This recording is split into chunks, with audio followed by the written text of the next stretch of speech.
Defensive coordinator and linebackers coach Andrew Thacker.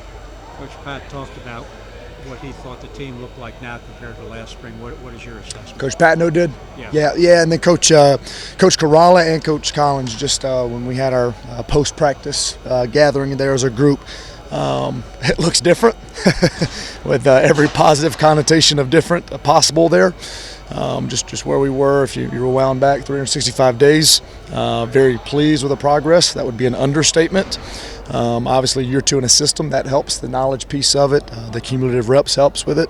The body types looks different. As always, we take the opportunity to compliment Coach Kerala and what they've done in the weight room, but just body types looking different, having an opportunity to accumulate more body types with our roster as well.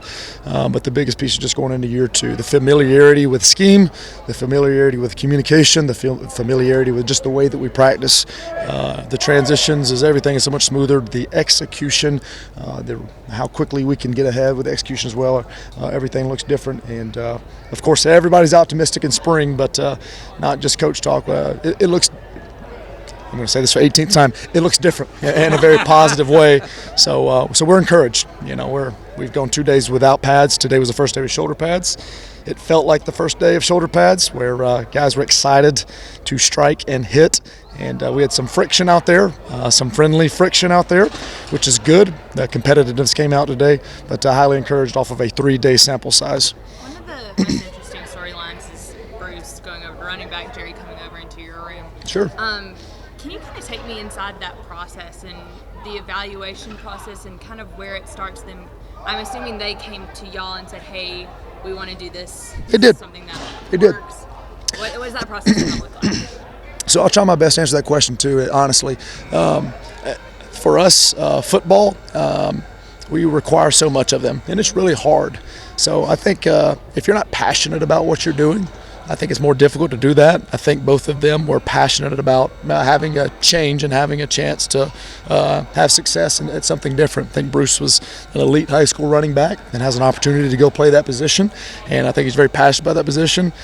Jerry, all last season, even though he was having success at times at running back and having a large special teams role, would always just come and kid and poke and prod at me and talk about, hey, coach, I'm coming over line. Hey, coach, I'm coming over linebacker. He was running down on kickoff, and he made multiple tackles on kickoff. He's like, coach, I told you so. And I thought it was just kind of a jest ribbing type thing, but he's asked. He asked it. He's passionate about it, and he's handled himself accordingly. And what I say is, it's tough to make that transition, and as quickly as we're accelerating the install of how much scheme we're installing. So he's handled himself well. Very few assignment busts, which that's a great compliment to him over at that position. Now it's just the football going fast and the natural feel of it. But I'm excited to see his first day with pads on, see if he had a chance to strike each other. He looked great with the underwear on and no pads, but excited to see what he looks like now that the thud piece of it and the tackling piece of it came to play. But I think those guys are both just motivated and passionate about what they're doing right now. Yeah, there was Jerry kind of already brought what you've seen so far. Say it one more time. What is Jerry? What have you seen him bring Sure. already? So you see this a lot, but in practice, coach will get a core group of young men up. Jerry's in that group, and that's a great compliment to Jerry. That's who the players have kind of deemed as the leaders of the team, the voice of the team. So for my group, David Curry and Jerry Howard are both in that group. Obviously, they're seniors, they're older guys. They've gone through the fire a little bit, but their teammates see them as leaders as well. So that maturity piece of it. He is indicative of our culture. Everything that we talk about, everything that we ask of him, he's another one of those guys that lives it in every phase of his life. So just that maturity level. We still have a young group, notwithstanding David Curry, still have a young group. So just the maturity that they're able to bring right there, and just the intensity every day. Your safety moves, that would be the envy of most college coaches right now, trying to get depth and talent. Kind of how do you balance the reps and try to get all those guys on the field? Yeah, so that's where the above the line narrative really helps us. I mean, it really does. Every time we go out there, it's not ones or twos. We're constantly mixing up that depth chart. We're constantly mixing up who's playing together. It's not always Wanye and Tariq as it was at moments last year. And then position flexibility. At some point over the course of spring, those guys will have a chance to play multiple positions. Today was the third day. However, we did a third down period. It was all the way up to 3rd and 10 plus to 3rd and 13. And we got out our our third down package. That was Prowler, Prowler, Prowler. When we did that, there were 6 DBs on the field. Tariq Carpenter was down playing a dime position, which in a base structure would be a will-type linebacker. Caleb Oliver was also playing that position, who's in that safety nickel room right there. So a lot of position flexibility between free, strong, and nickel, and then also to the sub packages on third down. So it's a great asset. And then now we have a year sample size of what that above-the-line depth chart really looks like. And those guys now know that it's not starters playing whatever that is, 75 snaps in an 80-play game. There really is reps that are given around to keep guys fresh. So there's honesty in what we were saying in our above-the-line depth chart. It wasn't just coach speak or something that we were trying to blow smoke up their booties. With Jerry, it looks like that burst is really impressive. Yeah. But also with him, like that's kind of thinking through the run fits and, Yeah. and the technique of tackling Sure. where he's got to. So literally that's exactly it, and that's the conversation we've had after the first 2 days. And again, it'll be interesting to see it on film on practice, but just natural acceleration and pressing the football and taking angles to tackle someone. I've hardly had to coach that at all. That's just natural, which is a great thing. Now it will be college football requires so much of your hands and taking on blocks and not avoiding blocks or running around blocks, and linemen getting up to you trying to grab you. So that'll be the learning curve for him, and the experience curve for him is block destruction is what we call it, but taking on blocks, disengaging. And he's actually watching his special teams. He's actually a natural tackler, but just being in correct body position to make sure that elite running backs or elite players, skill players in space don't make him look silly if he just uses a leverage and technique. I was talking to Demetrius, and he's a really funny individual, and Yeah. we were talking about kind of his progression over the past 2 years, and kind of coming in and not really knowing what y'all had planned for him. And he said the conversations that y'all had at the beginning was like, "Hey man, I think this could work for you." Now that he's a year into this, do you see this year kind of being a breakout year for him in the sense that, he's gotten it now, he's made that transition, and now he can really put his feet in the ground? Absolutely. And then, I'm not insulting y'all's intelligence. When we go out there, you guys obviously have the observation of who's going with the first and second groups as they go out there. So he has been in the mix up there. He's played with David Curry. He's played with Jaquez Jackson. He's played with Jerry Howard. So that's how we feel about him. Yeah. He's one of those top line guys. And then the biggest compliment that Jeff Collins obsessively gives Demetrius Knight is how you do anything is how you do everything. He embodies that. So he had, I think David Curry was given the award for handling himself in the best in the offseason from the last 8 weeks until we got to spring ball with Coach Lou Caralla. Demetrius Knight, Tobias Oliver had to be a close second and a close third as far as just doing everything that we ask plus more. In a culture of doing extra, they do just extra. So he's got all of the intangible qualities. He fits in that freakish mold. Right? People kind of use that term loosely. It probably fits him pretty well, just what he can do athletically, what he can do in a weight room, how quickly, how fast he is, how explosive he is, just natural things that he has.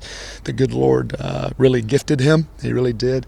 And now, again, he's going into year 2, and he's just bought into the transition. He came in as a quarterback. He was freaking recruited by Paul Johnson to be a quarterback, and then he had an unbelievable spirit about, you're going to be a linebacker, and he didn't complain, not for 1 second. He had an unbelievable attitude, and all of that's just paying off. He didn't waste time feeling sorry for himself in a tough situation. He just attacked in everything that he did, and it's an unbelievable compliment to the kid. And then to go full circle and to be long-winded, all of the linebacker traits that you have to learn, kind of the conversation with Jerry, he's now going through a year of those, and it's really, you can see what that looks like now, being able to take on blocks, being able to be a good body position, being able to have more power with his hands.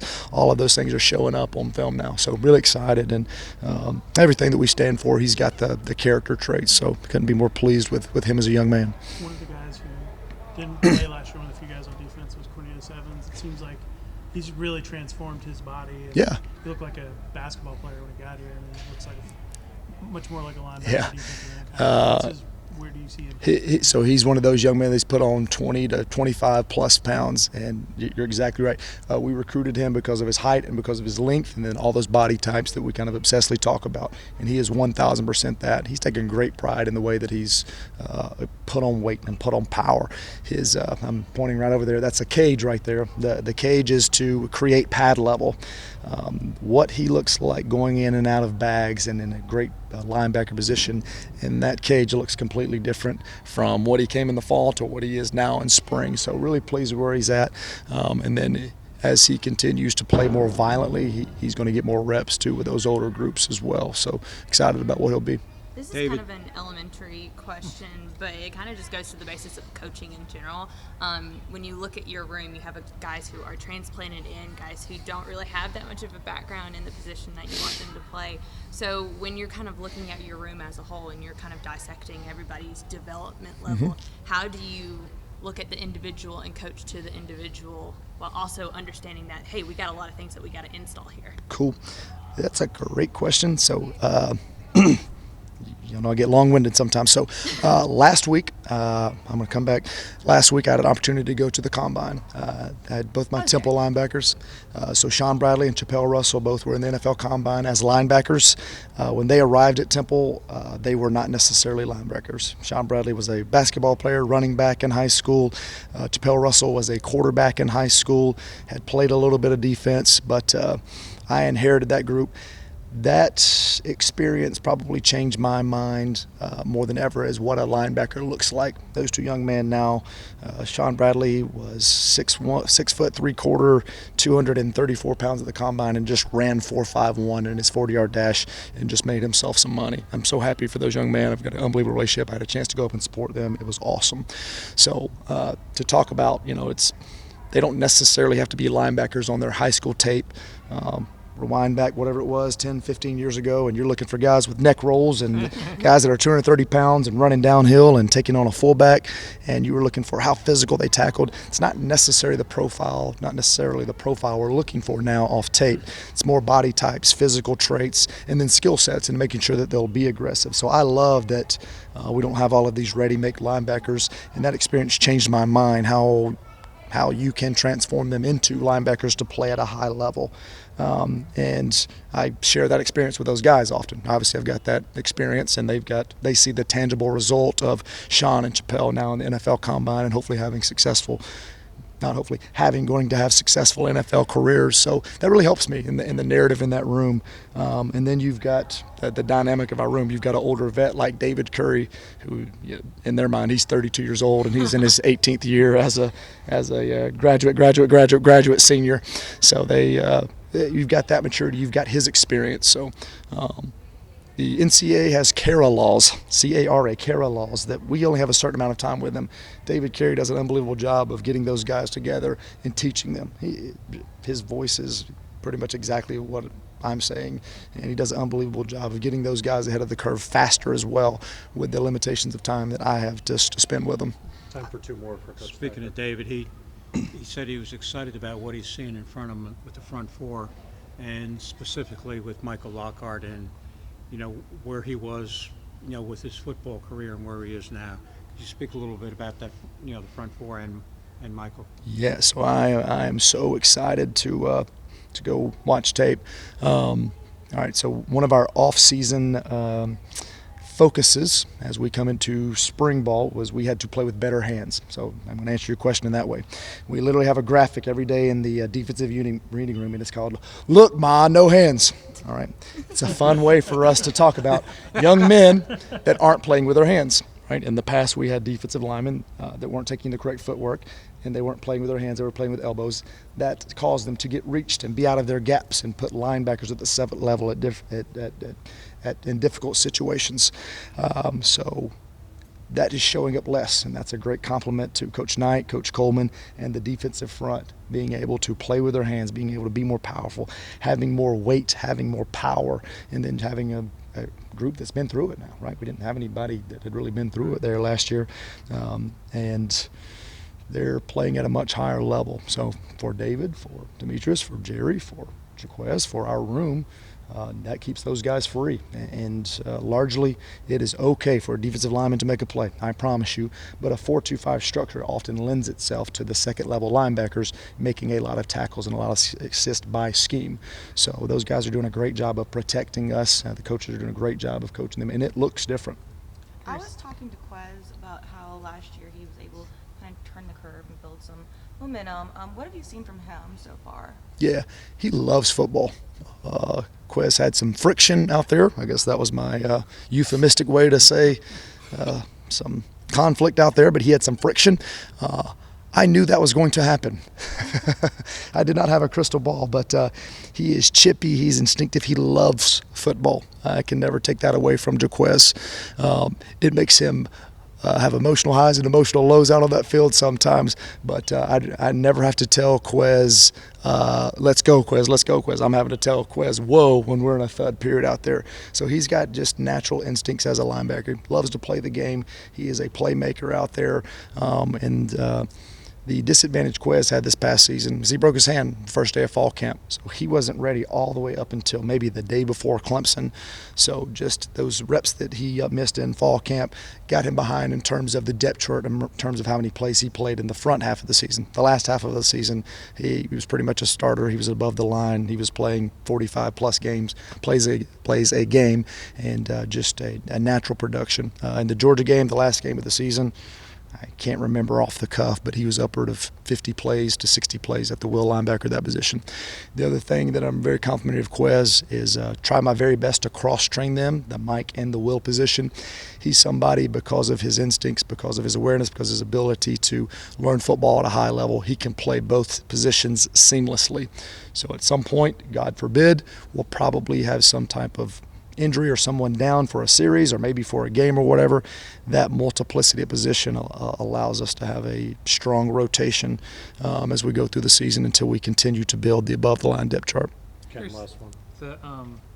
The goal of each player, or averaging 10 pounds added per player, I'm curious, obviously it's very early, but do you see that, and kind of how do you project that being able to impact? I do, and I see just a great compliment to Brent Key, to Marco Cole, and to Larry Knight, just the body types, and then what we've got coming. Just the line of scrimmage looks different. That's where it makes the biggest difference. DB, if they put on whatever pound of muscle, or linebacker helps, but just in the fronts, offensive and defensive lines, it looks different up there. Just the amount of power they're able to generate, it looks closer to what it should look like.